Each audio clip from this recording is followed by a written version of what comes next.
नमस्कार, मैं हूं दीपाली राणा। आप देख रहे हैं कमोडिटी कॉल और गोल्ड सिल्वर के ईटीएफ में जनवरी में रिकॉर्ड निवेश हुआ है। साफ है, लोगों का भरोसा सोने चांदी पर बना है और बढ़ा है। लेकिन इसके पीछे क्या है कारण, आगे की रणनीति क्या होनी चाहिए, क्या स्ट्रैटेजी बुलियंस को लेकर चले और बाकी मार्केट पर भी क्या व्यू आप रखें, इस सब पर हम बातचीत करते हैं। कुंवर ग्रुप के डायरेक्टर रवि देओरा हमारे साथ मौजूद है। रवि नमस्कार, स्वागत है आपका। सोने चांदी के साथ शुरुआत करें तो इंटरनेशनल मार्केट्स में अगर हम प्राइसेस देखें इस समय तो 5000 के लेवल्स कल अचीव हुए थे, जो कि होल्ड हो रहे हैं। 81 पर सोना चांदी कारोबार कर रहा है। और अगर घरेलू बाजार की बात करें तो यहाँ भी जो प्राइसेस है वो थोड़े से स्टेबल आज के सेशन में दिखाई दे रहे हैं, फिर चाहे वो सोना हो या फिर चांदी ही क्यों ना हो, डोमेस्टिक मार्केट्स में भी। लेकिन यहाँ पर सोने और चांदी पर दो सवाल है। पहले रवि, सोने की बात कर लेते हैं। फंडामेंटल्स जो हैं उस पर हम हर रोज चर्चा करते हैं, लेकिन सवाल ये है कि अब करंट लेवल्स पे इन्वेस्टमेंट और ट्रेडिंग दोनों पॉइंट ऑफ व्यू क्या होने चाहिए, निवेश का कितना कंफर्ट है, क्योंकि ये करेक्शन आप सोने की खास तौर से बात करें को बहुत ज्यादा सोना अपने हायर लेवल से करेक्ट नहीं हुआ है। इतनी तेजी के बाद तो इस तरीके का करेक्शन बहुत नॉर्मल है। तो इन स्तरों पर कितना कंफर्टेबल है, इन स्तरों पर निवेश की रणनीति क्या होनी चाहिए, किस तरीके का निवेश एंटिसिपेट करना चाहिए, क्या व्यू है आपका?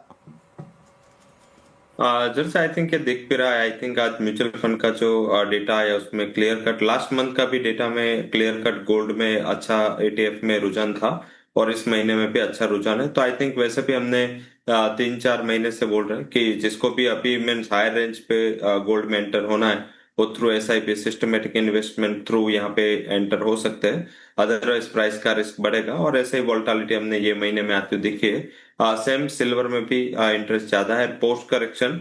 जिस हिसाब से मार्जिन है हिसाब से मुझे लग रहा है कि पूरा फ्लो है वो सिल्वर ईटीएफ में डाइवर्ट हुआ है। तो आई थिंक मुझे शॉर्ट टर्म पर्सपेक्टिव से ऐसा लग रहा है कि थोड़ा कंसोलिडेशन होगा।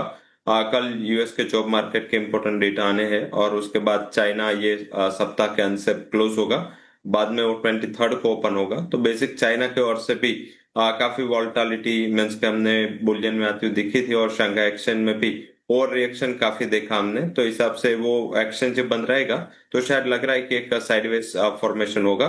साथ में मार्जिन काफी बढ़ गए हैं। आई थिंक गोल्ड में भी बात करें तो एडिशनल मार्जिन लगाने के बाद आई थिंक 26-7% एंड सिल्वर में अब वो 65% मार्जिन। आई थिंक ये थोड़ा मीन्स के ट्रेडर के लिहाज से भी इम्पोर्टेंट है। हिसाब से वॉल्यूम्स थोड़े ड्राई हुए तो ऑल ओवर फैक्टर वाइज ऐसा दिख रहा है कि एक कंसोलिडेशन में रहेगा प्राइजेस। एंड ब्रॉडरली इंटरनेशनल मार्केट की बात करें तो 78 से लेके 84 and I think domestic market में यहाँ पे 254-255 का एक सपोर्ट बना रहेगा डाउन साइड सिल्वर में and resistance would be around 263-200। तो आई थिंक मुझे लग रहा है कि ब्रॉडर रेंज होगी। गोल्ड में 5000 का लेवल काफी अच्छी तरह सपोर्ट के हिसाब से वर्क कर रहा है, उसके नीचे प्राइसेस सस्टेन नहीं हो रहा है और हायर लेवल पे 5120 का एक रेजिस्टेंस पे है। तो वहां पे मुझे लग रहा है कि ये रेंज में सोना रहेगा। कल डेटा के बाद उसको रिवाइज करना चाहिए, बट गोल्ड अभी भी मुझे लग रहा है कि एज कम्पेयर टू सिल्वर यहाँ पे थोड़ा आउट परफॉर्मेंस के चांसेस है।